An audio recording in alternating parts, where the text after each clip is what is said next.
কয় বাবা সিদ্ধি খাইলে কুলে বুদ্ধি, যে কই সিদ্ধি খাইস না তার বাড়ির পাশ দিয়ে যাইস না, যে কই সিদ্ধি খাইস তার বাড়ির পাশ দিয়ে ঘুরে ঘুরে যাইস। বাজান তোমার নাম কি? মোহাম্মদ আশরাফ। তুমি হিন্দু না মুসলিম? মুসলিম। তাইলে বলো সুবহানাল্লাহ। সুবহানাল্লাহ। আলহামদুলিল্লাহ। আলহামদুলিল্লাহ। এই যে কথাগুলা বললা এটা ভালো হয়েছে না খারাপ হয়েছে? ভালো হয়েছে। রাগ করলা না।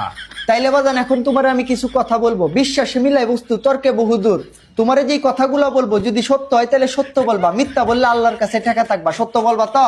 বলবো। রাগ করলা না। তুমি এমন এক ব্যক্তি, তোমার খাইলে খিদা লাগে না, ঘুমাইলে চোখকে দেওয়া না, কথা কো ঠিক না বেটি? কি?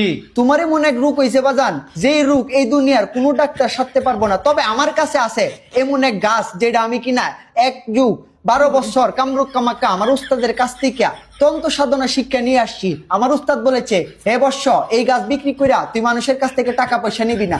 বাজান আমি 500 চাই না, 1000 টাকা চাই না বাজান, আমি চাই একটা আইফোন 17 প্রো ম্যাক্স মোবাইল কিনে দিলাম। হ্যাঁ আইফোন? আইফোন? সিজন এমিন কই রে, তাড়াতাড়ি আয়। বাজান একটা আইফোনের তো চাইছিলাম, তে হইছে তো চাইছি না।